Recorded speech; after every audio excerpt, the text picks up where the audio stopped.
Assalamualaikum warahmatullahi wabarakatuh. Bismillahirrahmanirrahim.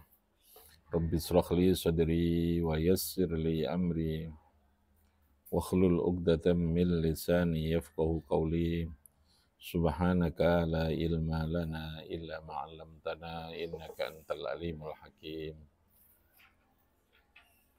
Qala al-musannifu rahimahullahu ta'ala wa nafa'ana bihi wa bi 'ulumihi wa bi asrarihi fid dharain amin.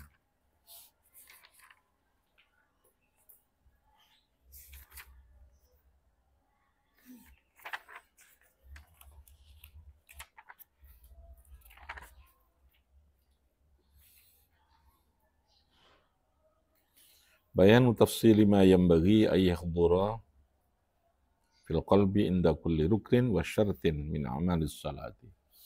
Ini menjelaskan secara terperinci, tafsil, terkait dengan hal-hal yang sebaiknya, yang terkait dengan sholat, ya di masing-masing syarat maupun rukun, yang sebaiknya kita bisa melakukannya secara maksimal dengan hudurul qalb.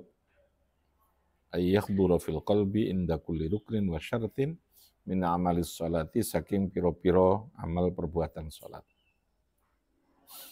Jadi di semua yang terkait dengan sholat, mulai dari syarat dan rukun, kita maksimalkan, diusahakan untuk dimaksimalkan menjadi bagian kita melakukan hudurul qalb, bagaimana hati kita betul-betul bisa hadir.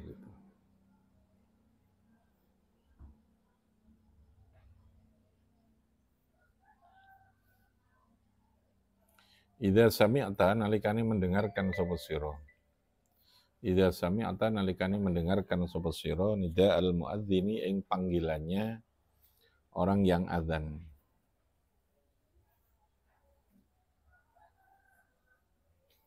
Fakhdir fi qalbika haulan nida.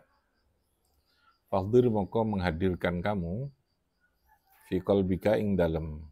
Fakhdir maka menghadirkan kamu fi qalbika ing dalem hatimu haulan nida yaumal qiyamah ing situasi yang mencekam. Haul itu situasi yang sangat mencekam, yang sangat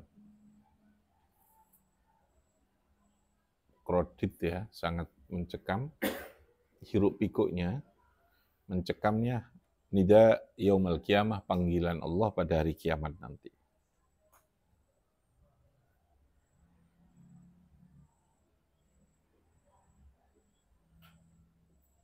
Jadi ketika ada azan sholat itu kita pahami sebagai bentuk panggilan Allah, bahwa Allah nanti di akhirat nanti akan memanggil kita. Ada nida'u yaumil qiyamah, ada panggilan terhadap semua makhluk nanti itu di hari kiamat nanti itu. Jadi bayangan atau pikiran kita ketika mendengarkan azan sholat itu adalah bahwa nanti di akhirat itu ada namanya nida'u yaumil qiyamah. Allah akan memanggil semua umatnya itu, yang di yaumil mahsyar itu. Wa tashmarru bi dhahirika batinika lil ijabati wal musara'ati, lan memantapkan kamu bi dhahirika kelawan dhahirmu wa batinika lan kelawan batinmu lil ijabati untuk ijabah. Ijabah itu menyambut, mengabulkan. Wal musara'ati lan musara'ah. Musara'ah itu artinya cepet-cepetan.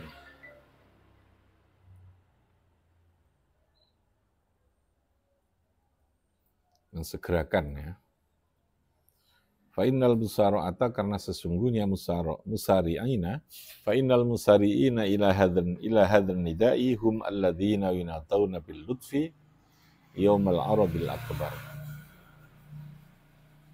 Fa'innal musari'ina, orang-orang yang mensegerakan yang gatekno kang cepet-cepetan ila hadzal nida'i maring panggilan ini, yaitu panggilan salat tadi ini, iku hum utawi al-musari'in, iku alladzina wong akeh yunadauna yang akan dipanggil nanti di akhirat bil lutfi kelawan lemah lembut. Allah akan memanggil dengan nada yang sangat penuh kasih sayang, nada yang sangat penuh kelembutan panggilannya itu terhadap orang yang ketika di dunia dia mau memperhatikan, menyambut, mensegerakan terhadap panggilan Allah itu. Bil lutfi yaumal aradil akbar, pada saat ketika dikumpulkan, digelar, ditampakkan dalam pertemuan yang sangat besar, yaitu yaumil mahsyar itu. Itu gambarannya ya. Jadi pikiran, pemahaman, pemaknaan terkait dengan adzan itu adalah panggilan Allah. Adzan itu adalah nida. Adzan itu apa? Nida. Nidaul muadzin. Orang yang adzan itu adalah memanggil kepada sesuatu yang berkaitan dengan perintah Allah, yaitu yang berupa sholat itu. Nah, maka di dalam konsep hukum fikih itu, al-musyaro'ah itu menjadi sesuatu yang sangat dianjurkan. Musyaro'ah itu. Ojo terus nyepelek, no, jangan mementingkan yang lain. Ojo mementingkan yang lain, jangan sibuk dengan sesuatu yang bersifat duniawi, tugas dan sebagainya. Mereka yang ketika memperhatikan, gatekno dan lalu mensegerakan menyambut panggilan Allah itu nanti di akhirat, mereka-mereka itu akan menjadi orang-orang yang dipanggil secara lemah lembut oleh Gusti Allah itu. Kalau orang dipanggil dengan lemah lembut berarti kan sudah kasih sayang, ya.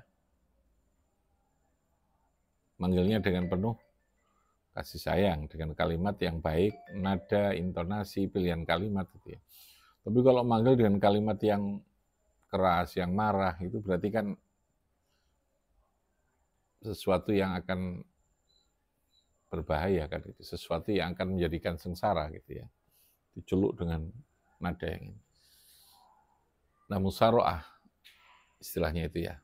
Fasari'u ila maufirat. Musyaro'ah itu ya tadi itu punya sikap gercep cepat ketika ada panggilan Gusti Allah itu.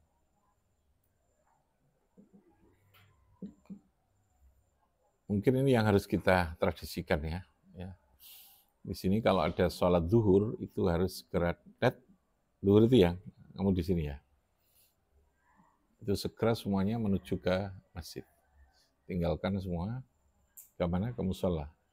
Yang putra ya ke putra, yang putri ke putri. Itu kelihatannya sepele ya, tapi itu punya makna yang sangat dalam bagi anak-anak untuk memberikan contoh perhatian terkait dengan bagaimana memperhatikan terhadap kewajiban ibadah itu terutama ya, disiplinnya dari situ. Pokoknya wayah sudah azan, berarti semuanya sudah ditinggalkan. Baik yang sholat tidak sholat tetap datang di tempat, karena ini bukan masjid. Yang putri masih bisa di belakang. Mungkin harus kita mulai itu ya, memberikan contoh bahwa musyaro'ah itu menjadi sesuatu yang sangat penting. Ya kan, artinya koyok musro ya, kalau kita belajar sembarang ngaji, sembarang ini gitu ya. Lalu hal yang penting terkait dengan Allah, kita tidak melakukan pembiasaan yang baik. Nah, azan itu kita fahamnya seperti itu. Jadi bukan hanya sekedar persoalan dia menjadi i'lamun lis salat untuk pemberitahuan masuknya waktu salat, tidak. Tapi adzan itu simbolisasi bahwa kehidupan di akhirat nanti akan ada nida. Adzan itu sebagai nida, i'lam, panggilan, memberitahu dan seterusnya tadi.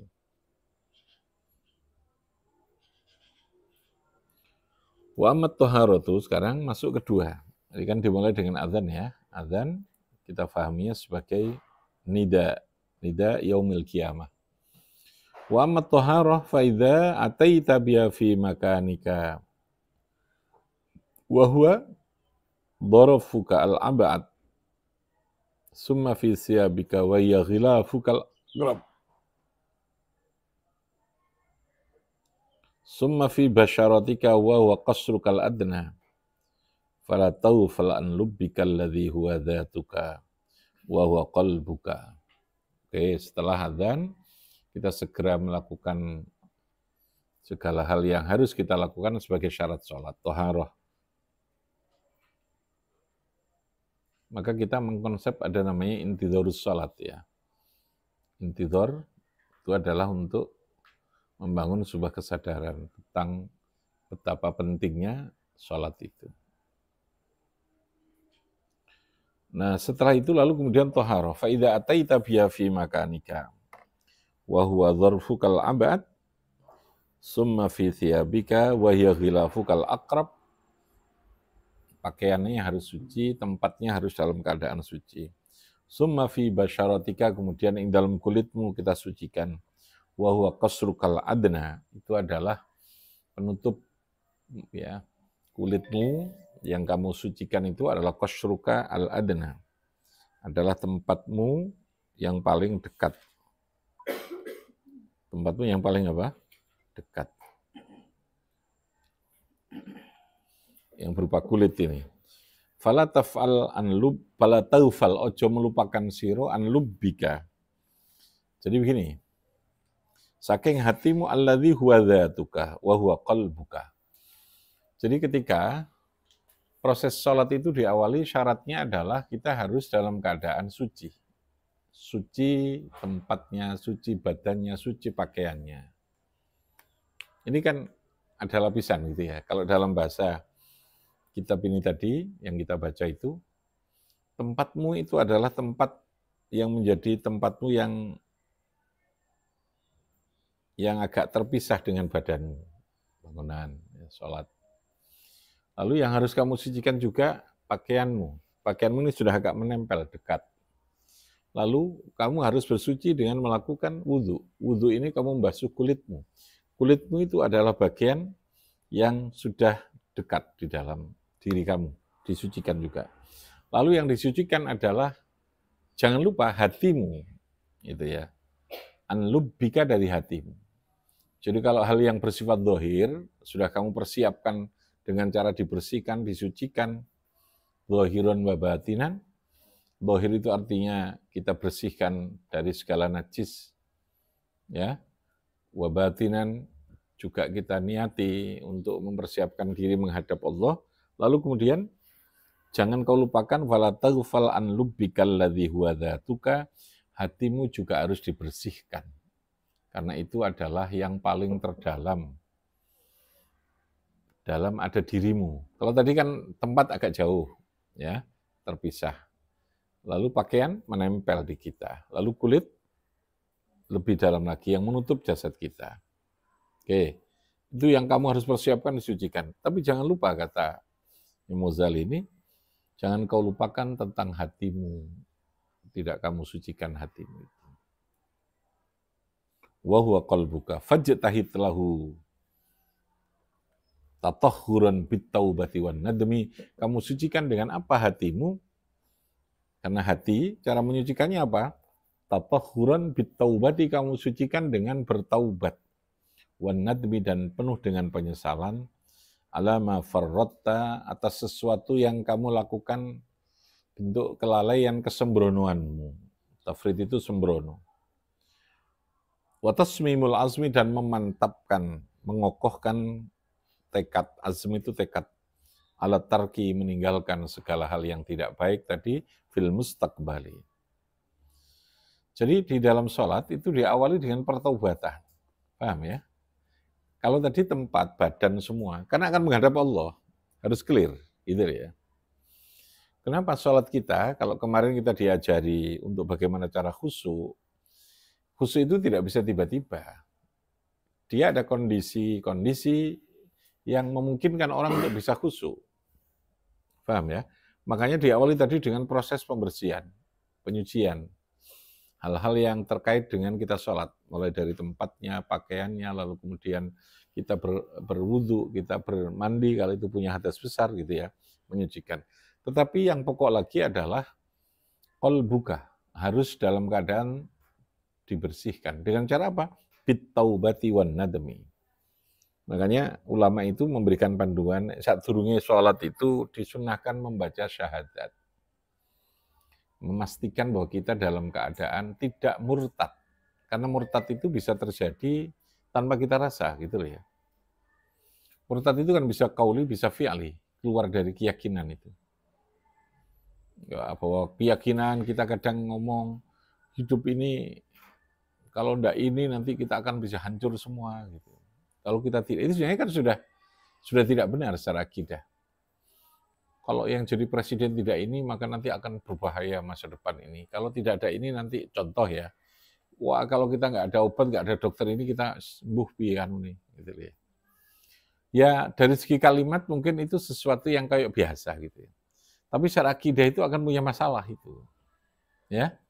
Meskipun secara fikih mungkin tidak akan bermasalah ya, tapi secara akidah keyakinan itu kan koyok-koyok kan terjadinya sesuatu tadi ini tidak dari Allah gitu loh ya. Kita sembuh karena kita ada dokter, kita sembuh karena ini kan salah. Dokter itu tetap harus menjadi wasilah. Menjadi apa? Wasilah itu menjadi pelantara yang ditugasi oleh Allah untuk menyembuhkan. Karena dia punya ilmunya untuk itu, lalu ya punya ilmu itu berarti ada penugasan. Dia mau belajar, mau ini kan, tugas perlu diilmoni. Tapi hakikatnya siapa yang menyembuhkan? Menyembuhkan Gusti Allah. Boleh secara lafaz kita mengatakan itu, tetapi batin kita sekali lagi tidak boleh mengatakan. Jadi kita tetap dengan keyakinan sakjane ya Gusti Allah. Tapi kalimat kita kan tidak bisa panjang-panjang.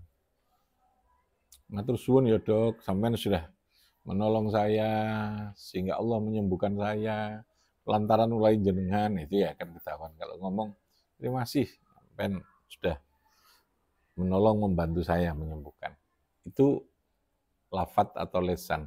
Tapi dalam keyakinan kita tetap sing menyembuhkan siapa? Gusti Allah dengan melalui pelantara seseorang. Karena tidak boleh kalau kita meyakini, apalagi meyakini ya, yang menyembuhkan itu adalah dokternya, salah itu, murtad itu ya. Yang menyembuhkan siapa? Yang menyembuhkan siapa? Gusti Allah.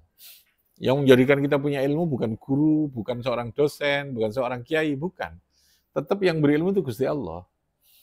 Kita ini pelantara untuk menjelaskan. Paham ya? Pelantara saja. Karena pelantara sewaktu-waktu, pelantara itu kan penugasan. Penugasan itu ke Gusti Allah. Ya. Nek Gusti Allah mencabut ilmu kita, ya kita tidak bisa apa-apa. Kena sarafi saja dicutik, gitu saja hilang saraf. Wis, gak iling apa-apa sudah. Jangankan kok iling pelajaran. Mengenai anaknya, bojone, dulure wae lali. Ya. Kehilangan itu. Diambil apa? Kabel itu. Enggak tahu saya saraf itu kayak apa ya. Saraf yang berkaitan dengan otak itu tek gitu aja sudah hilang semua. Mengerikan betul sesungguhnya. Orang yang begitu digdaya ketika kena itu hilang. Memorinya itu loh ya. Yes, kayak memori kamu di apa? Di komputer, di HP, di apa itu ya. Dia kena troubleshooting habis semuanya. Data dan macam-macam itu ya. Nah, lana ilang ngono sapa hakikatnya? Yang menyembuhkan siapa? Tentu Gusti Allah kan? La syifa illa syifa'u. Anta asyafi. Engkau yang menyembuhkan. Tapi proses semuanya kan tetap harus melalui wasilah. Allah tidak mungkin langsung menyembuhkan tanpa, tetap ada wasilahnya. Entah wasilah itu yang bersifat adiyah. Adiyah itu yang normal sesuai hukum yang berlaku. Ya dokter itu namanya hukum adiyah. Ada yang di luar hukum adiyah. Sehingga Nabi Isa cukup dengan disentuh, diusap ini orang sakit bisa sembuh. Bisa. Itu tapi jalur yang ghairu adiyah. Jalur yang tidak biasa. Namanya mukjizat. Namanya apa? Mukjizat. Itu membuktikan bahwa Allah itu untuk menyembuhkan seseorang tidak harus. Yang namanya dokter itu bukan keharusan. Tapi dia hukum sunnatullah, keharusan menurut hukum logika. Hukum sunnatullah. Paham ya? Tapi Allah bisa menyembuhkan dengan cara yang berbeda. Paham ya? Contohnya itu. Jadi hukum alam itu hukum yang berlaku secara berulang-ulang. Itu jangan menghilangkan keyakinan kita di luar hukum yang berlaku berulang-ulang itu Allah masih gitu ya, bukan masih. Allah tetap punya hak untuk menentukan sesuatu di luar hukum alam itu. Jadi hukum alam bagi Allah itu pilihan dan kehendak Allah, menurut ya. Tapi Allah ketika menghendaki langit bisa nggak tumbuh-tumbuhan itu tumbuh di atas batu? Bisa kalau Allah menghendaki, bukan mustahil. Cuman yang berlaku secara sunnatullah, tumbuh-tumbuhan tumbuh di atas apa? Tanah apa batu? Tanah apa batu? Tanah. Hukum sunnatullahnya. Bisa enggak air itu keluar dari jari? Menjadi tiba-tiba lalu keluarnya jari. Kayak kanjeng Nabi itu tiba-tiba, Nabi Musa juga begitu. Keluar jari. Bisa tiba-tiba tongkatnya menjadi ular. Bisa kalau Allah menghendaki itu. Karena keluarnya air dari bawah itu hukum sunatullah gitu loh ya. Sunatullah itu pilihan, jais. Apa hukumnya? Jais, pilihan. Jais itu pilihan. Itu yang dimaksud ya. Jadi jangan sampai ilmu gitu ya, pengetahuan, rumusan konsep kehidupan yang kita rumuskan melalui keilmuan ini, melalui suatu teknologi, melalui sesuatu yang ilmiah itu menghilangkan terhadap keyakinan yang sesungguhnya itu ya. Bahwa sakjane kabeh tetap Gusti Allah itu. Tapi Allah kita yakini, jangan kita menunggu. Allah itu sudah menunjuk, gitu loh gampangane. Allah itu sudah menugasi. Gitu ya. Maka kalau Anda ingin mendapatkan sesuatu itu, mendapatkan sembuh dan apa ya, datanglah kepada orang yang ditugasi Gusti Allah. Datanglah kepada sesuatu yang ditugasi untuk menyembuhkan. Apa sesuatu? Ya obat, ya pil, paham ya? Ya dokter, ya rumah sakit, itu penugasan. Sekali lagi, pemahamannya itu. Oleh Allah dikehendaki untuk ditugasi, guru itu penugasan. Allah menugaskan kepada kita dengan ilmu yang kita miliki untuk menyampaikan kepada orang lain. Nah, itu namanya apa? Penugasan. Tapi hakikatnya yang di ilmu siapa? Yang di ilmu itu Gusti Allah. Itu maksudnya begitu ya. Nah, hatinya harus dibersihkan. Nanti sholat. Jangan lupa. Kenapa? Conditioning tadi loh ya. Jadi khusyuk itu tidak bisa logika. Secara teori, konsep kemarin bisa kita lupakan ini. Tapi untuk bisa melupakan itu juga perlu dorongan yang di luar logika kita. Jaluk sepurana Gusti Allah. Karena ketika Allah menghendaki kita dengan salat yang khusyuk, itu artinya Allah sedang suka dengan kita. Dia menunggu. Allah itu menunggu untuk kita hadir, munajat itu. Tidak bisa sepihak. Paham ya? Kamu datang ke seseorang, orang yang tidak menghendaki kan tidak bisa ketemu. Ya. Supaya dikehendaki bagaimana? Ya kita harus membangun hubungan yang baik. Jangan punya masalah dengan orang yang kita akan datang itu. Anda ketika mau berdiskusi, mau munajat dengan seseorang, mau berdiskusi, curhat-curhatan, mau melakukan dialog, ya kan tidak mungkin dialog itu akan terjadi kalau kita punya handicap, punya sesuatu yang menghalangi. Ya kalau dalam agama itu namanya dosa, hubungan kita kepada Allah. Makanya harus dibersihkan, dikelirkan dulu hati kita sebelum sholat dengan cara apa? Bitaubati, paling tidak kita beristighfar lalu mohon kepada Allah agar supaya dimudahkan untuk bisa berdekatan. Kalau kita ingin berdialog dengan Allah, yaitu baca Quran, dimudahkan baca Quran. Kalau kita ingin terus diingat oleh Allah dengan sholat itu, dengan munajat kita curhat, ya. Tergantung Allah menginginkan kita itu pada posisi apa, maka kita akan dimudahkan untuk melakukan sesuatu kebaikan itu. Kalau Allah menghendaki kita untuk menjadi orang yang rusak, maka kita dimudahkan ketemu orang yang rusak. Pikiran-pikiran dunia tok. Itu berarti Allah sedang menjadikan orang ini jauh dengan Allah. Yang kedua, dia akan didekatkan dengan sesuatu yang bersifat duniawi. Makanya kalau kita ini ada adzan kok cepat pengen sholat, itu berarti Allah sedang pengen ketemu kita, dimudahkan. Allah sedang suka dari kita, gitu ya. Sebaliknya kalau kita kok begitu berat, jok-jok gitu ya, bukan jok-jok, memang betul bahwa Allah mungkin sedang tidak berkenan dengan kita. Ya, kok kita abot ketemu itu. Logikanya kan begitu toh.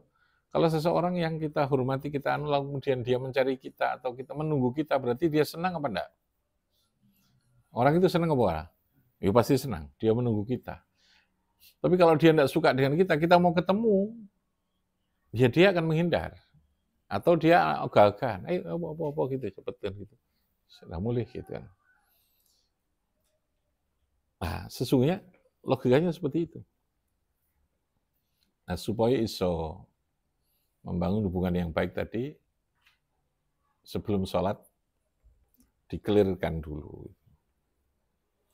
Suruh wudhu, suruh berdoa, lalu kemudian istighfar, aja, a'udzubinas, qul a'udzu birabbin nas, qul a'udzu binnas, untuk mengkelirkan, jangan sampai ada penghalang, pengganggu antara hubungan kita ini dengan Gusti Allah. Sehingga khusyuk itu menjadi ringan kalau sudah seperti itu. Ya, coba nanti dipraktekkan sebelum sholat, istighfar, wudhu, sing apik, lalu kemudian doa. Membaca Quran saja beda gitu, wiritan saja itu. Kalau sedang, makanya mengucapkan wirid pun itu juga karena Allah yang melepaskan mulut kita untuk bisa itu. Dengan zikir, dengan ini. Oke ya, itu tahapannya. Tatahhuran bitaubati wan nadmi tadi itu. Fatahhir bihi batinak fa innahu mauqi'u nadhari ma'budik. Mauqi'u nadhari ma'budik. Hatimu bersihkan. Hatimu dibersihkan karena hatimu itu yang menjadi tempat Allah melihatmu. Allah tidak melihat lahirmu karena itu urusan fikih, gampangannya gitu ya. Akhirnya yang dilihat oleh Allah itu adalah nadhari mauqi'a nadhari ma'budik, orang yang kita sembah itu akan melihat hati kita ini. Iki tenan gak nyembah nang ngene aku, atine sing ditelok. Ya. Bukan semata-mata lahir. Lahir itu urusan fikih ya. Urusan fikih, rukuk sujud itu urusan fikih. Tapi hatimu itu yang akan menentukan apakah salat kita ini betul-betul layak untuk diterima Allah apa tidak, itu di hati.